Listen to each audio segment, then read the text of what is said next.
للعالمین صلی اللہ علیہ وسلم کی ولادت کا جشن مناتے ہیں، خوشیاں مناتے ہیں۔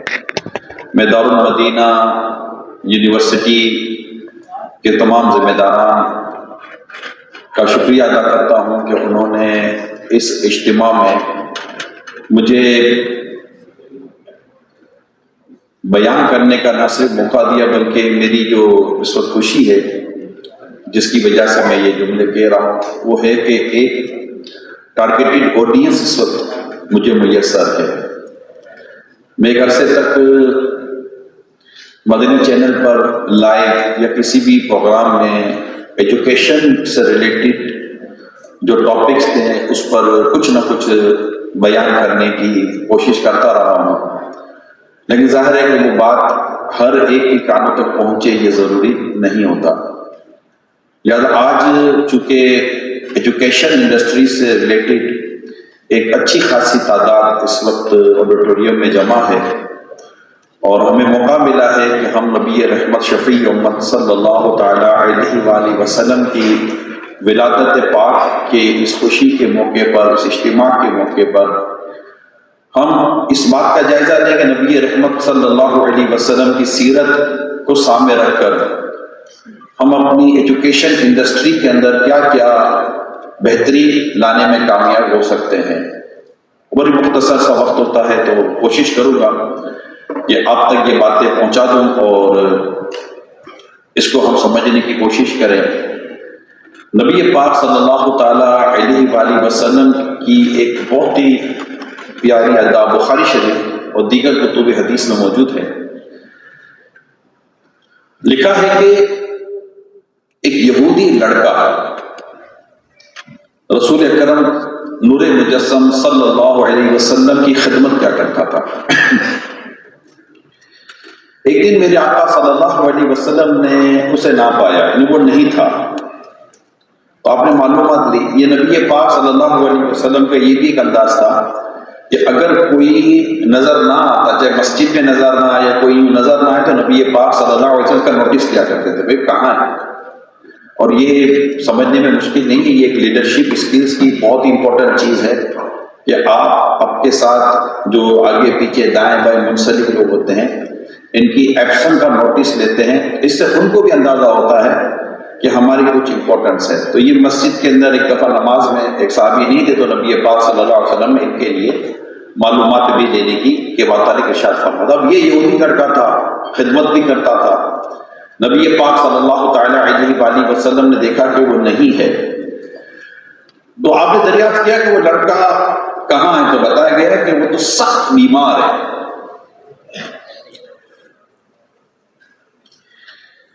اور عالم سکرات میں ہے، روح قبض ہونے کی کیفیت میں ہے۔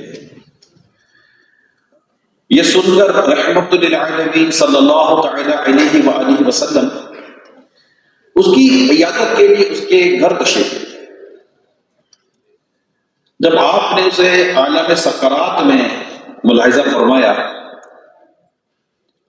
تو مصطفیٰ کریم صلی اللہ علیہ وسلم کا انداز مبارک دیکھیے۔ قربان جاؤں میرے آقا کی دین کی محبت اور اس محبت پر کہ کوئی بھی جہنم میں نہ جائے، سب جنت میں چلے جائیں، یعنی جنت میں لے جانے والی جو یا لے کے جانے والی ایسے عمل کرے کہ بندہ جنت میں چلا جائے۔ پیارے آقا صلی اللہ تعالیٰ علیہ وآلہ وسلم نے ارشاد فرمایا کلمہ پڑھ لو سکرات کے عالم میں، اور آقا فرما رہے ہیں کلمہ پڑھ لو۔ یہ سن کر لڑکے نے اپنے والدین کی طرف، اپنے باپ کی طرف ایک نظر کی، تو باپ نے کہا ابو القاسم کی اطاعت کرو، جیسا یہ کہہ رہے ہیں نا ویسا کر لو۔ یہ سن کر وہ اسلام لے آیا۔ اس پر پیارے آقا صلی اللہ علیہ وسلم اللہ پاک کا شکر ادا کرتے ہوئے فرمایا اللہ تعالیٰ کا شکر ہے جس نے اسے جہنم سے بچا لیا۔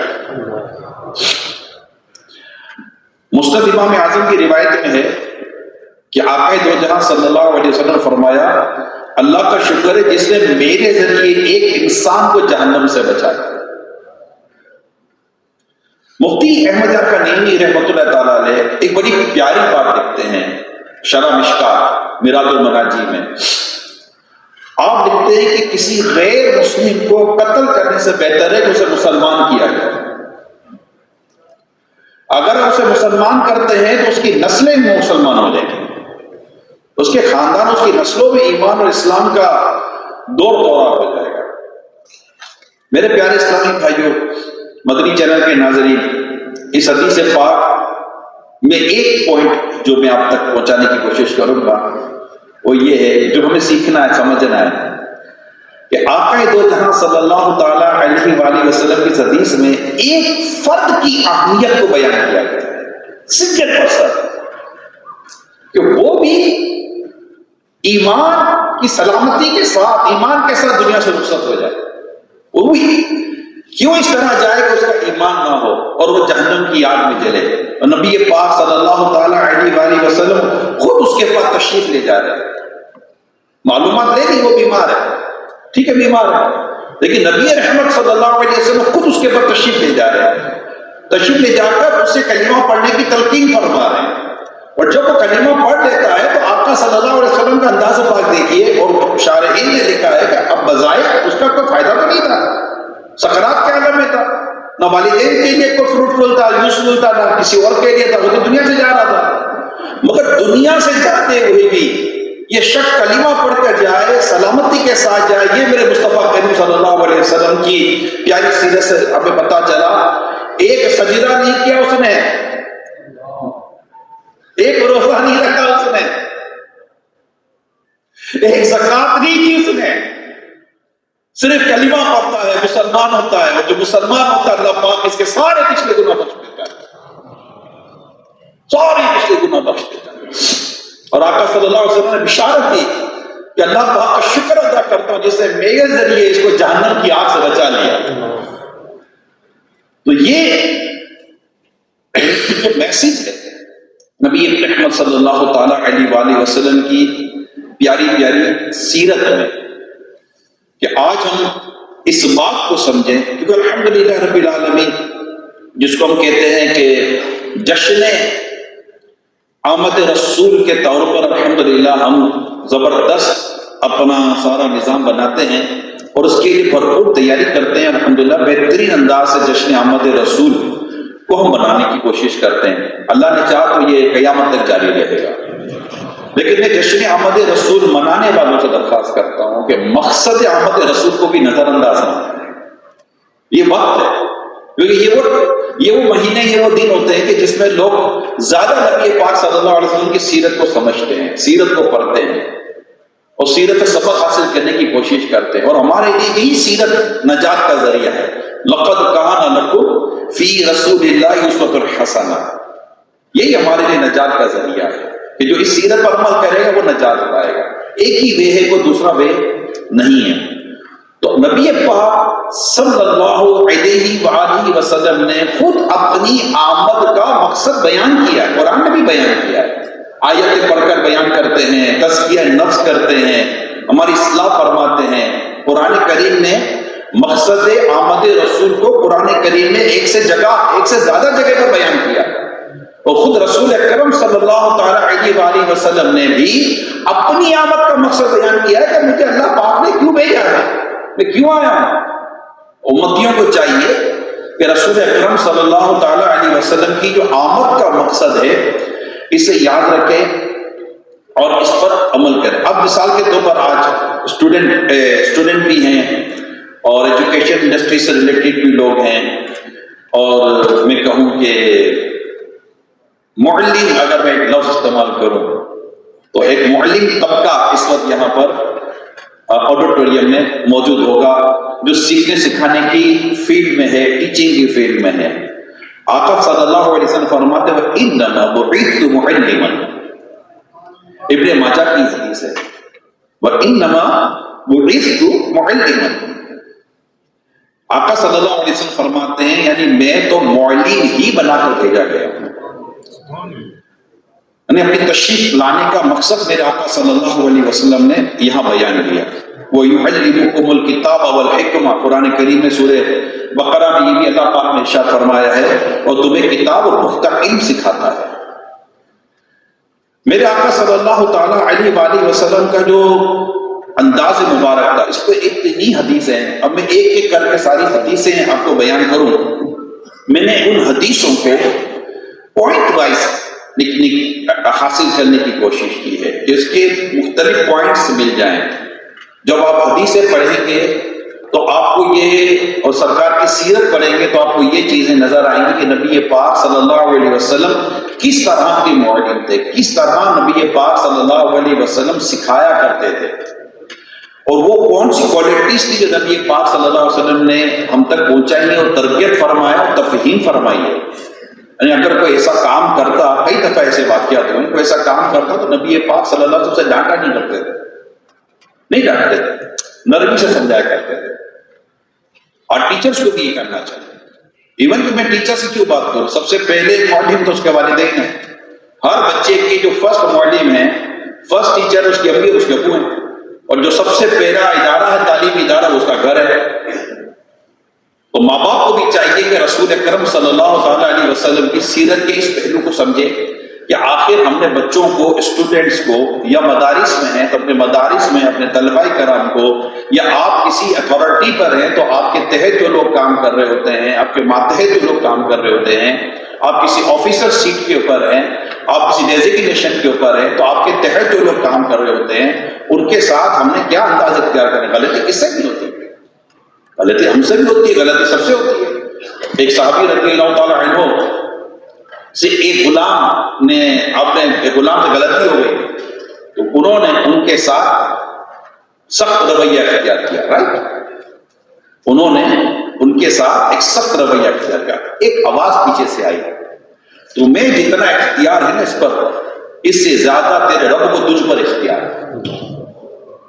جب انہوں نے مڑ کر دیکھا تو نبی پاک صلی اللہ علیہ وآلہ وسلم تشریف فرما تھا. ان کو اپنی اس معاملے کا احساس ہو گیا کہ یہ جو میں نے کیا یہ کیا چیز تھی. نتیجہ کیا نکلا کہ انہوں نے دیر تھے اسی وقت انہوں نے اس غلام کو آزاد کر دیا. اللہ کی رضا کے لیے غلام کو آزاد کر دیا. اب یہ غور کرے کہ ہم جس پر بھی زور دیتے ہیں، جس پر بھی ہم جبر کرتے ہیں، خدا نہ خاصہ کسی پر بھی ہم اپنی طاقت کا اظہار کرتے ہیں، تو یہ کیوں بھول جاتا ہے کہ میرے رب نے اگر میری پکڑ فرما لی اور ہو جاتا ہے میرے پیارے سامنے، یقین مانے میرے پیارے سامنے، لمحہ نہیں لگتا، عزت ذلتوں میں بدل جاتی ہے. لمحہ نہیں لگتا، ایک لمحہ نہیں لگتا. اللہ ہی کے دستے قدرت میں عزت بھی ہے، ذلت بھی ہے. وہ عروج بھی دیتا ہے، وہ زوال بھی دے دیتا ہے.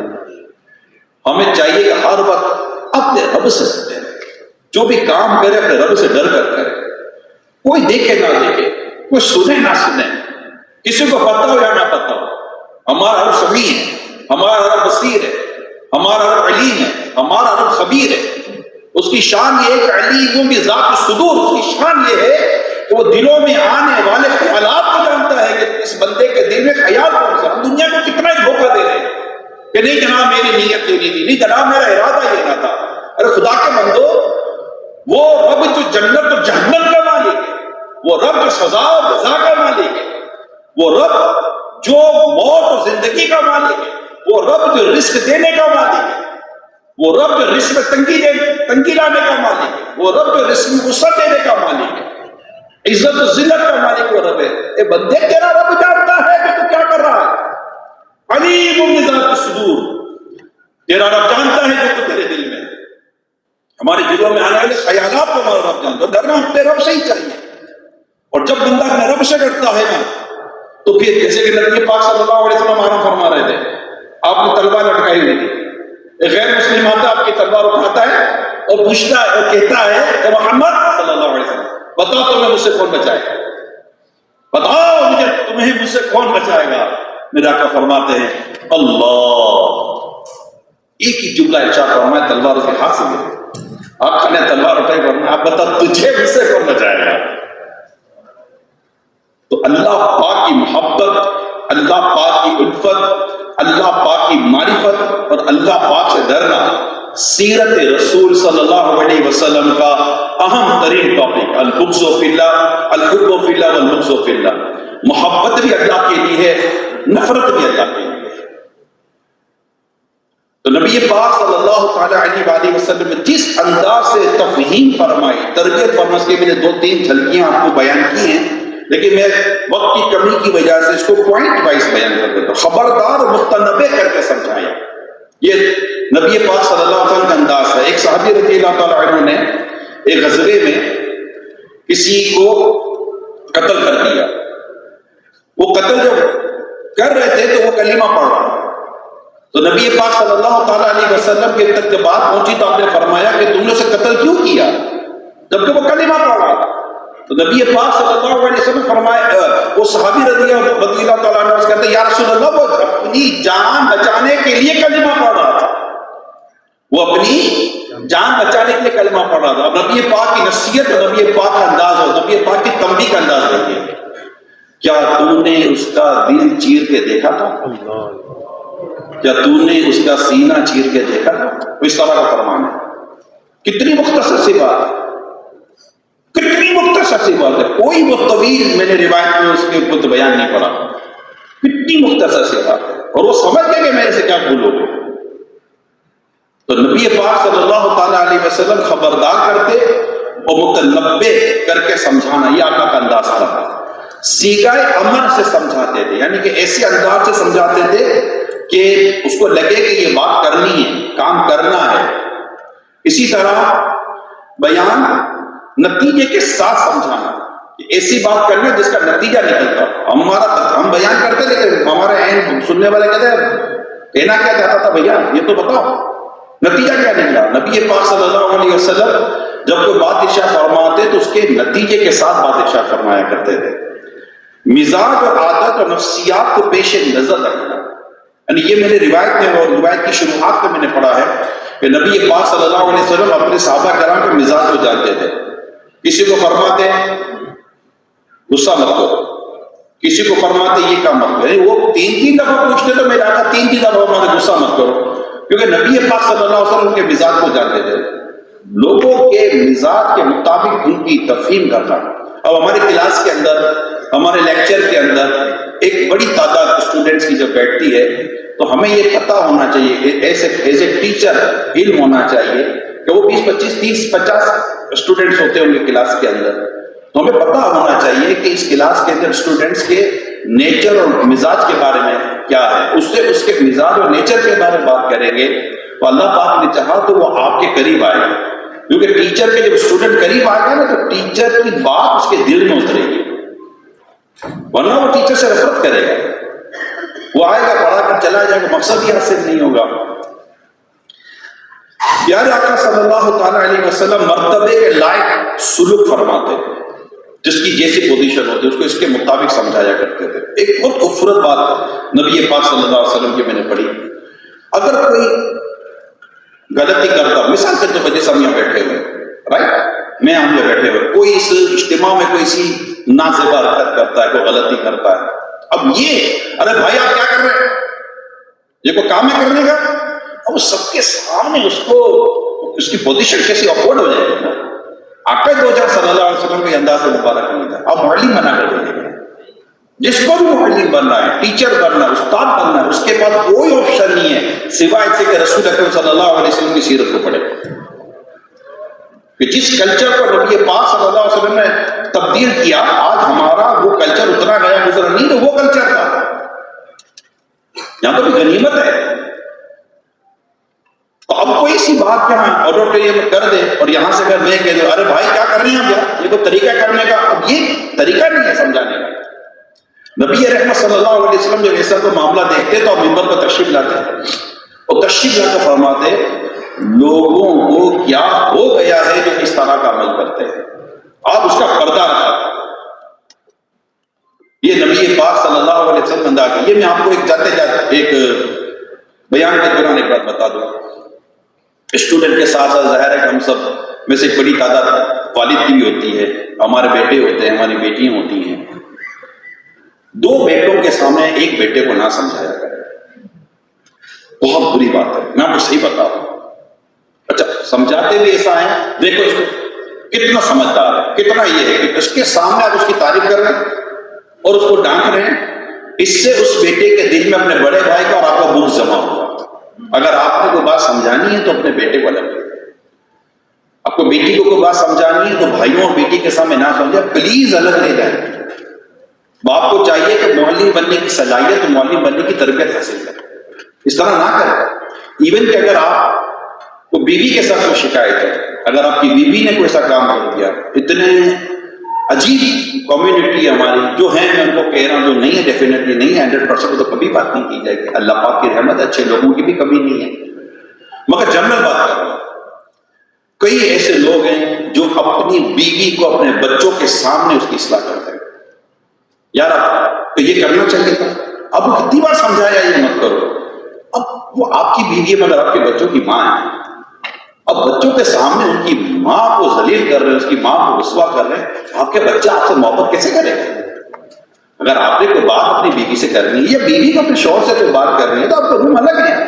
ہمارے یہاں کلچر ہے کہ ہمارے یہاں بیڈ روم الگ ہوتے ہیں، رومس الگ ہوتے ہیں، آپ جا کر بات کریں کہ بھائی یہ مطلب اس طرح کی بات ہوئی، مجھے فیل ہوا ہے، آپ ایسا نہیں کر، تو وہ بھی شاپنگ کے ساتھ بات نہیں کرنی ہے، کیا چلو کمرے کے اندر تو چلے گئے، کمرے کے باہر آواز آ رہی ہے تو بچے کان لگا کے سنیں گے کہ آج تک کمی کی گلاس ہے، اس سے گھر کا ماحول برباد ہوتا ہے۔ یہ وے نہیں ہے، یہ میں آپ کو بتا دوں، یہ وے ہے۔ اگر آپ گھر کو امن کا گہوارہ بنانا چاہتے ہیں، اگر گھر میں آپ سکون کا ماحول چاہتے ہیں، گھر میں آپ سنتوں والا ماحول چاہتے ہیں، اور آپ کے بچے آپ کی عزت کریں، آپ کی عورتیں آپ کی عزت کریں، اور اس طرح کا ماحول گھر میں چاہتے ہیں، تو کائنڈلی میری ریکویسٹ ہے پلیز کبھی بھی اس طرح سے گھر میں انداز اختیار نہ کریں، کلاس میں بھی نہ کریں۔ اب ایک اسٹوڈنٹ کو سب کے سامنے سمجھائیں گے، وہ اسٹوڈنٹ کو ضد چڑھے گی، وہ کو غصہ آ جائے گا، وہ باہر نکل کے پھر الٹی سیدھی حرکتیں کرے گا، اور یہ ہو رہا ہوتا ہے۔ میں کوئی ایسی انوکھی بات بھی نہیں کر رہا۔ میرے آقا صلی اللہ علیہ وآلہ وسلم مثال بیان کر کے سمجھایا کرتے تھے، کوئی بات اگر سمجھانی ہے تو مثال بیان کرتے تھے، اس کو یوں نہیں، اس کا یہ ایگزامپل کے ساتھ بات کو سمجھانا، تشبیہ دے کر سمجھانا، ذہنی سطح کا خیال رکھنا کہ اس کی ذہنی سطح بچے کو بھی سمجھائے۔ نبی پاک صلی اللہ علیہ وسلم کے ساتھ ایک صحابی نے کھانا کھا رہے تھے، تو نبی پاک صلی اللہ علیہ وسلم نے فرمایا بیٹے بسم اللہ پڑھ کے کھاؤ، اپنی طرف سے کھاؤ اور سیدھے ہاتھ سے کھاؤ، 3 باتیں ارشاد۔ بچے کو بچوں کی طرح، بچوں کو بچے والی بات کی، امہات المومنین سے کیا بات کہنی آقا جانتے تھے، صدیق اکبر فاروق اعظم سے کیا بات کہنی نبی پاک صلی اللہ علیہ وسلم جانتے تھے۔ تو لوگوں کی ذہنی سطح کے مطابق ہمیں بات کرنی چاہیے۔ اسی طرح نبی پاک صلی اللہ علیہ وسلم نے اپنی آمد کا ایک اور مقصد بیان کیا، اور وہ یہ ہے انما بعثت اتمم صلاح الاخلاق، یعنی میں تو اچھے اخلاق کو مکمل کرنے کے لیے ہی بھیجا گیا ہوں، ایک کا معلم بنا کر بھیجا گیا ہوں، اور ایک کا میں اچھے اخلاق کی تکمیل کے لیے بھیجا گیا ہوں۔ اچھا، اب چونکہ ہم نبی پاک صلی اللہ تعالیٰ علیہ وسلم کے ارشادات سنتے ہیں، اب ہم کیا پریکٹیکل عمل کرتے ہیں نہیں کرتے، اس کو سمجھنے کی ابھی حاجت اور ضرورت ہے۔ صحابہ کرام علیہ رضوان نبی پاک کے اخلاق کریمہ کو دیکھتے تھے اور آپ کی باتیں سنتے تھے، عمل کی طرف آتے ہیں۔ بدر کا واقعہ میں آپ کو بدر میں لے کے جاتا ہوں، واقعہ بدر میں بڑے بڑے غیر مسلم کفار قیدی بنے، ان میں ایک ایسے قیدی ہاتھ آئے کہ جن کا بیک گراؤنڈ بڑا امیر تھا اور ان کے بھائی مسلمان ہو چکے تھے۔ اب نبی پاک صلی اللہ تعالیٰ علیہ وآلہ وسلم کا انداز مبارک دیکھیے کہ حالانکہ بدر کا واقعہ یہ بڑا یہ مٹانے آئے تھے مسلمانوں کو، کفار مکے پاک سے مسلمانوں کو مٹانے آئے تھے، 313 کا ایک لشکر تھا، سامنے 1000 تھے، اور بڑا مطلب کہ معاملہ تھا۔ تو اب وہ جو قیدی آئے تو قیدی تو تھے اسلام کے دشمن، ان میں ایک قیدی کے تعلق سے میں نے پڑھا کہ ویسے تو نبی پاک صلی اللہ علیہ وسلم نے ایک جنرل ڈسکشن کر دی کہ آپ نے فرمایا کہ قیدیوں کے ساتھ حسن سلوک کرنا، حسن قیدیوں کے ساتھ۔ اب یہ قیدی کون تھے یہ آپ کو میں بتا چکا، مگر ان کے ساتھ حسن سلوک کی نبی پاک صلی اللہ علیہ وسلم نے ہماری تربیت فرمائی۔ ایک انصاری کے پاس ایک قیدی تھے، ان کی ماں بڑی امیر تھی، ان کی ماں نے بڑی رقم دے کر قیدی چھڑوایا، اپنا بیٹا چھڑوایا۔ تو وہ کہتے ہیں کہ یہ انصار صحابی کو جب سرکار صلی اللہ علیہ وسلم نے فرمایا کہ ان کے تو حسن سلوک کرنا، تو روٹی مدینہ پاک میں بڑی مہنگی تھی، حالات ایسے تھے، کھجوریں بڑی دستیاب تھیں، وہ انصاری صحابی نبی پاک صلی اللہ علیہ وسلم کی بات پر عمل کرتے ہوئے اس قیدی کو روٹی کھلاتے تھے، خود کھجور کھاتے تھے۔ اچھا وہ کہتے ہیں کہ میں تو صحابی کو روٹی واپس کرتا، وہ کہتے ہیں نہیں یہ روٹی آپ کھائیں، میں کھجور کھاتا۔ کہتے ہیں مجھے شرم آتی تھی کہ یہ میرے ساتھ اتنا اچھا اس سے سلوک کرتے ہیں۔ اب یہ قیدیوں کے ساتھ اس نے سلوک کی میں نے ایک مثال، اسے اور بھی بہت ساری مثالیں ہیں بدر میں، دیگر مواقع پر۔ اچھا جیلیں نہیں ہوا کرتی تھی اس وقت، جیلوں کا نظام بہت بعد میں بنا ہے، لیکن جیلوں کے نظام میں بھی ایک چیز میں نے تاریخ میں پڑھی ہے کہ اس میں دعویٰ والارشاد یعنی نیکی کی دعوت دینے کا باقاعدہ ایک سلسلہ جیلوں میں ہوا کرتا تھا۔ قیدیوں کے ساتھ بدسلوکی نہیں ہوتی، ہاتھ باندھنا، جیل تو تھی نہیں تو ہاتھ باندھ کر رکھے جاتے تھے، لیکن ہمارے یہاں پر کوئی طریقہ کار بنایا جا سکتا ہے تو قیدیوں میں دین کی دعوت دینے کا سلسلہ بنایا جا سکتا ہے مختلف انداز سے دین کی دعوت دینے کا، لیکن اس کو بہت مینیمائز کیا گیا ہے۔ یعنی ہمارے یہاں بدقسمتی یہ ہے کہ چھوٹا مجرم جب جیل جاتا ہے تو بڑا مجرم بن کے باہر نکلتا ہے، اس کو اندر ہی سارا مل جاتا ہے کہ چل بھائی یہ جرم کر آیا، جب اس کو ستیہ ناش کو تو اس کا ہو جاتا ہے۔ لیکن اگر اس کے اندر نیکی کی دعوت کا سلسلہ ہو، امر بالمعروف ونہی عن المنکر کا سلسلہ ہو، ان قیدیوں کو، اب قیدی ہوتا ہے، بڑا جری ہوتا ہے، جرم والا ہوتا ہے، لیکن آپ غور کریں نبی پاک صلی اللہ علیہ وسلم غیر مسلموں کے بارے میں فرما رہے ہیں۔ دنیا میں اس وقت جنگیں ہو رہی ہیں، قیدیوں کے ساتھ کیا سلوک کیا جاتا ہے؟ میں اب ون بائی ون نام نہیں لوں گا، قیدیوں کے کیا اصول ہیں، قیدیوں کے کیا پرنسپل ہے، جس ملک کے ہاتھ قیدی آتے ہیں وہ ملک ان کا کیا سلوک کرتا ہے، ان کی جیلوں میں، قید خانوں میں قیدیوں کے ساتھ کس طرح کا برتاؤ کیا جاتا ہے۔ اگر وہاں پر نبی پاک صلی اللہ علیہ وسلم کے اصول پہنچا دیے جائیں کہ آپ دیکھیے کہ رسول اکرم صلی اللہ علیہ وسلم نے قیدیوں کے لیے کیا اصول بیان کیے، ایون کہ اگر جہاد یا جنگ بھی ہوتی تو نبی پاک صلی اللہ علیہ وسلم نے اس کے بھی اصول بیان کیے۔ یہ تھوڑی کہ بم مارا اور سارا مطلب تہس نہس کر کے رکھ دیا، ختم کر دیا۔ اسلام سلامتی کا دین، نبی پاک صلی اللہ علیہ وسلم نے جب مکتوب بھیجے ہیں، لیٹر بھیجے ہیں بادشاہوں کو اور لوگوں کو، تو آپ نے اس پہ لکھا ہے اسلام لے آؤ سلامتی پا جاؤ۔ اسلام سلامتی کا دین ہے۔ اگر ہم اپنے ان تمام جیسے بات چلیے تو میں اسے کہہ رہا ہوں، اگر کوئی اس طرح کے ذمہ دار بیٹھے ہیں، میں لائیو ہوں، تو جیلوں کے اندر بہت زیادہ میں نے بیان کیے ہیں جیلوں میں جا کر، اور قیدیوں سے میری ملاقاتیں رہی ہیں دعوت اسلامی کے پلیٹ فارم پر۔ ہمیں کہیں نہ کہیں جیلوں میں اجازتیں ہیں، تو ہم نے اندر سے جیلوں کا ماحول دیکھا ہوا، اس لیے میں آپ کے سامنے یہ بات کر رہا ہوں۔ بہت ضرورت ہے۔ اچھا کئی جیلرز ایسے ہیں جو واقعی چاہتے، کئی سپرنٹینڈنٹ ایسے ہیں جو واقعی چاہتے ہیں کہ ہماری جیلوں میں یہ نظام لایا جائے۔ یہ میں کوئی اچھے لوگوں کی کمی نہیں ہوتی، ایسے نہیں کہ ہمارے معاشرے میں اچھے لوگ نہیں ہیں۔ میں آپ کو ایک ایگزامپل، ابھی میں بیان کے لیے آ رہا تھا، اسلام آباد کے اس روڈ پر ہی آ رہا ہوں، تو ہمارے یہاں کوئی ایک بنی ہوئی تھی، کیا کہتے ہیں، پولیس چیک پوسٹ بنی ہوئی تھی۔ تو پولیس چیک پوسٹ سے جیسے ہی میں گزرا تو وہ کھڑے ہوئے تھے، میں نے ایک پولیس والے کو دیکھا، مجھے اچھا لگا، میں شیئر کر رہا ہوں آپ سے۔ میں نے ایک پولیس والے کو دیکھا، کرسی آ کے رکھ کر وہ نماز پڑھ رہے تھے۔ میرے دل میں کہا اس پہ جا کر بیان کروں گا۔ ہمارے یہاں گھر جا کر 5 نمازیں پڑھ لیتے ہیں، بھیا گھر جا کر 5 نمازیں تھوڑی پڑھی جاتے، نماز اپنے وقت پہ فرض ہے، تو گھر جا کر نمازیں تھوڑی پڑھی جائے گی 5 کی 5 ہیں، نماز اپنے وقت پر پڑھی جائے گی، اور وقت پہ فرض ہے۔ وقت گزر گیا تو نماز قضا ہو گئی، اور بلا اجازت شرعی جو نماز قضا کرے گا وہ گناہ گار ہے، عذاب جہنم کا حقدار ہے۔ تو میں اس پولیس والے کو دیکھ رہا تھا، ہو سکتا ہے دیگر پولیس والے باری باری پڑھے اور وہ اپنی جاب کے مطابق انہوں نے کیا ہو، لیکن ریئلی کیونکہ ظاہر ہے کرٹیسائز بھی کیا جاتا ہے، تنقید کی جاتی ہے، تو جو اچھا کام بندہ دیکھے تو اچھے کام کی حوصلہ افزائی کریں گے تو اچھے کام میں اضافہ ہوگا، اگر اچھے کام کی بھی حوصلہ افزائی نہیں کریں گے تو یہ بھی رہ جائے گا، جو تھوڑا بہت ہو رہا ہے وہ بھی ختم ہو جائے گا۔ تو نبی پاک صلی اللہ تعالی علیہ وسلم اخلاق کی تکمیل کے لیے تشریف لائے، اور نبی پاک صلی اللہ علیہ وآلہ وسلم کے اخلاق کی تکمیل کا جو انداز تھا اس میں اتنی حدیثیں ہیں، اتنے واقعات ہیں کہ بیان سے باہر۔ کہ نبی پاک صلی اللہ علیہ وسلم کے گلے میں کسی نے زخم کر دیا تو نبی پاک صلی اللہ علیہ وسلم اس کو رسپونڈ کر رہے ہیں، مسکرا کر خود اہم ترین واقعہ شاید ہماری کتابوں میں یا لکھا یا پڑھا جاتا ہے فتح مکہ. اب اس سے بڑا معافی کا اور اخلاق کا واقعہ کیا بیان کریں آج کے اس دور میں کرنٹ ایرا کے اندر. 10,000 صحابہ کرام علیہ رضوان کم و بیش, اور نتیجہ کیا تھا؟ کچھ عرصے پہلے صلح حدیبیہ ہوا. نبی پاک صلی اللہ علیہ وسلم اور آپ کے صحابہ کو عمرہ نہیں کرنے دیا گیا. صحابہ کرام علیہ رضوان رنجیدہ تھے, احرام کھول کر اونٹ نہر کر دیے گئے اور بغیر عمرہ کیے مسلمان واپس چلے گئے. صدمہ تھا اس وقت, معاہدہ بھی ہوا تھا.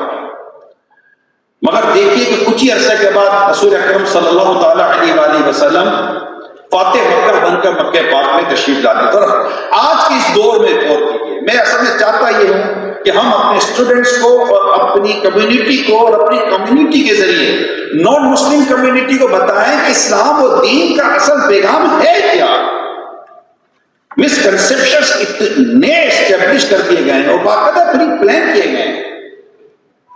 میں ابھی وہاں تھا گیانا میں, یہ ساؤتھ افریقہ کے ایک ملک ہے, وہاں میری ایک سے ملاقات کی. 2021 میں وہ شخص مسلمان ہوا تھا.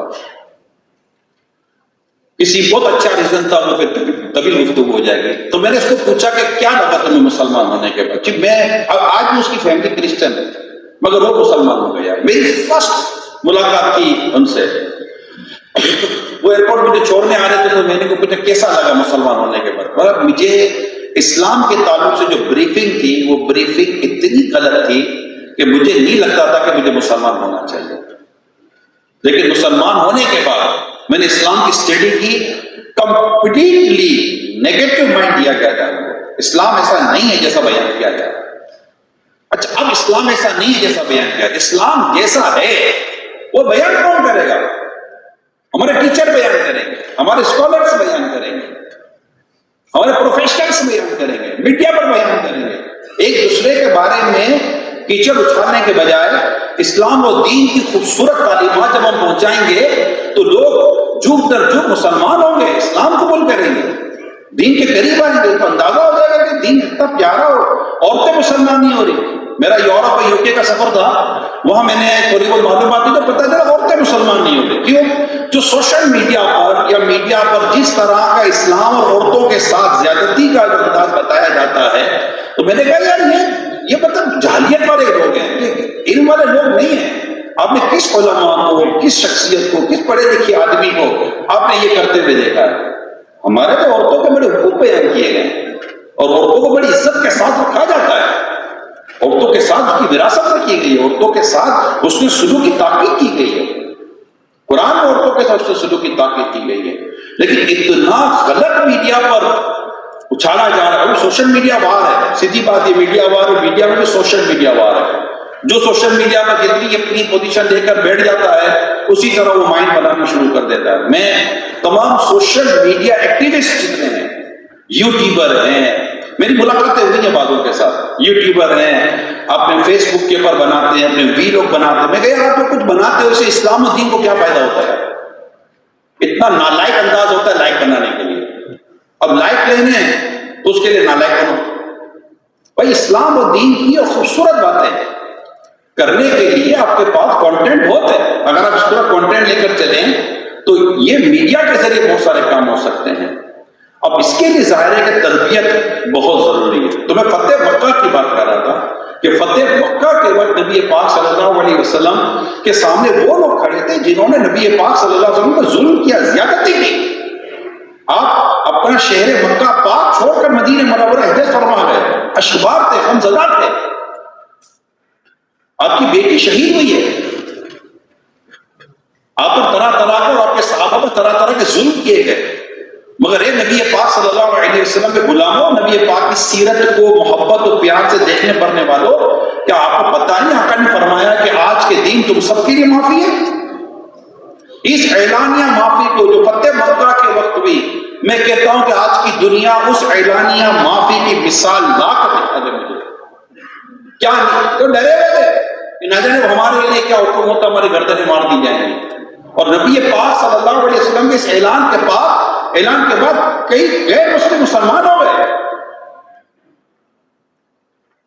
تو آج ہماری سوسائٹی کو، ہمارے اس معاشرے کو، ہمارے اسٹوڈنٹس میں دیکھیں دینی ادارہ ہے، میں ہمارا دعوت اسلامی کے تقریباً کم و بیش 7,000 کے آس پاس ہمارے ادارے بنے ہوئے ہیں، جس میں اگر میں کہوں کہ حفظ، ناظرہ، عالم اگر سب ملائیں تو ہمارے تقریباً آلموسٹ 5 سے 6 لاکھ اسٹوڈنٹ ہمارے ساتھ میل فیمل ہیں۔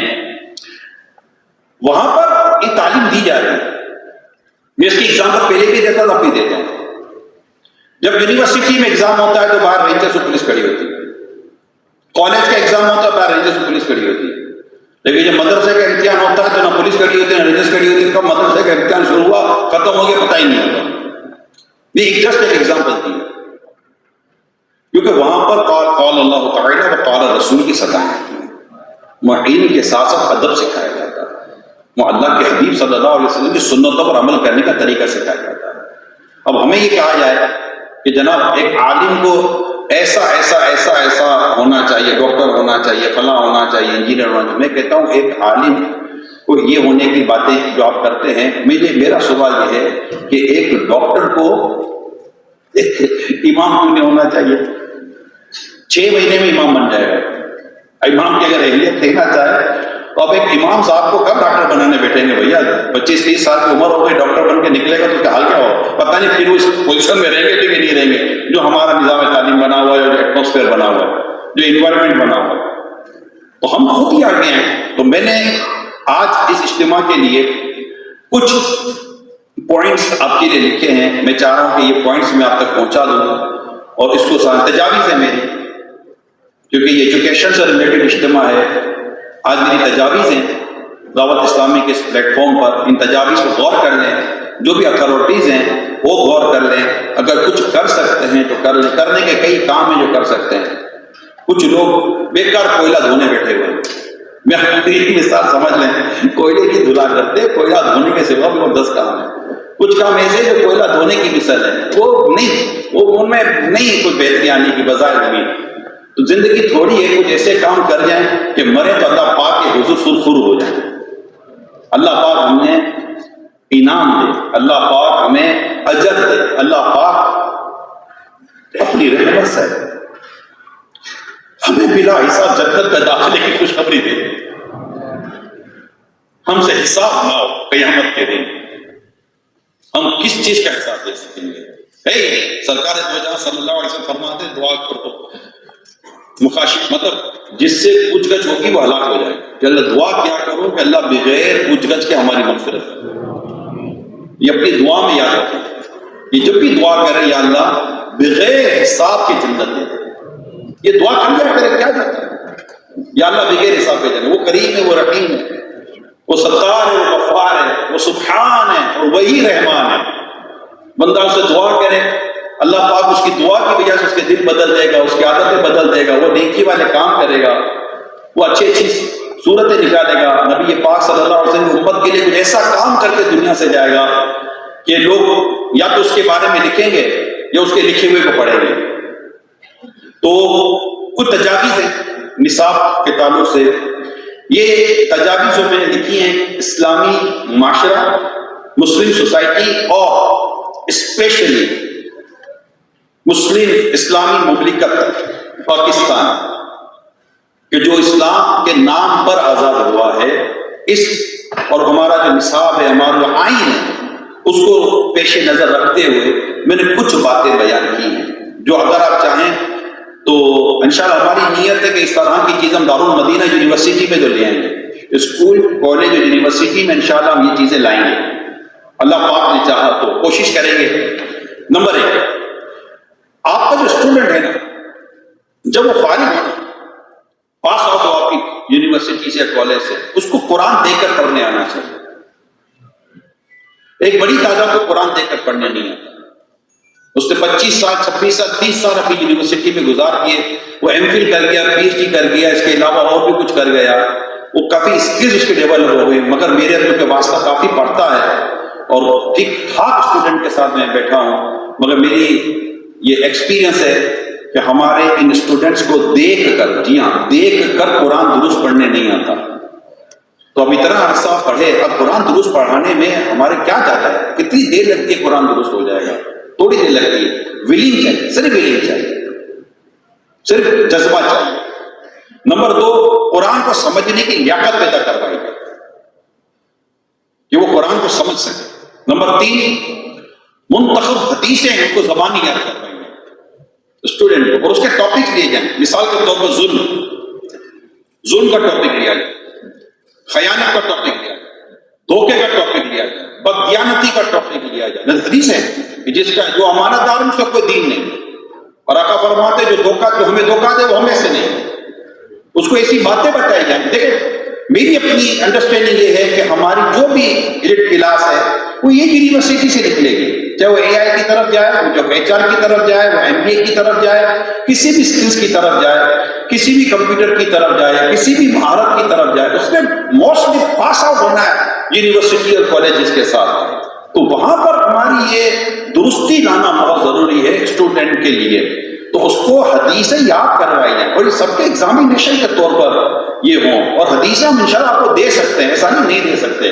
حدیثیں تو صرف اس طرح معاشرت کے تعلق سے حدیثیں تو میرے پاس 100 حدیثیں لکھی ہوئی ہیں میرے آئی پیڈ کے اندر.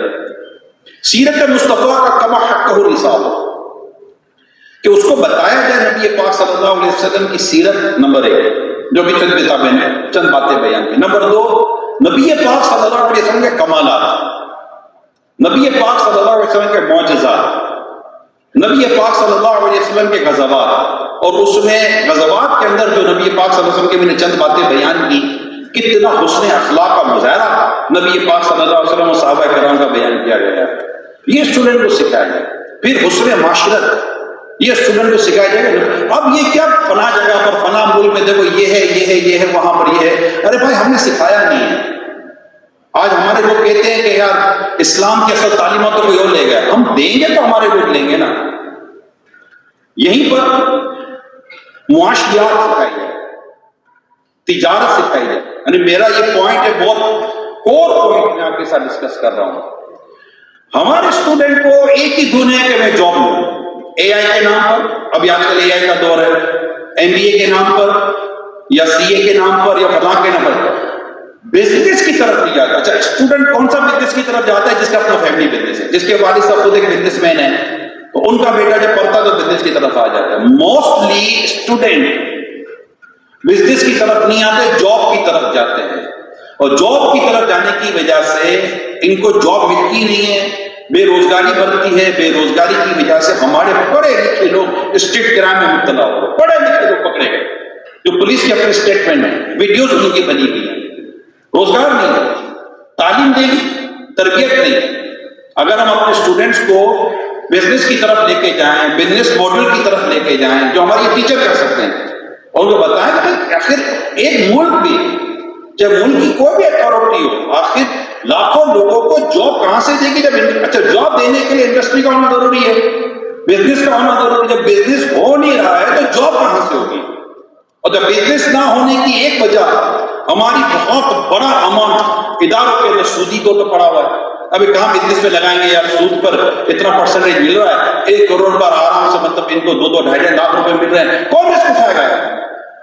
سود حرام جہنم میں لے جانے والا کام ہے. تو یہ پوری چین بنی ہوئی ہے.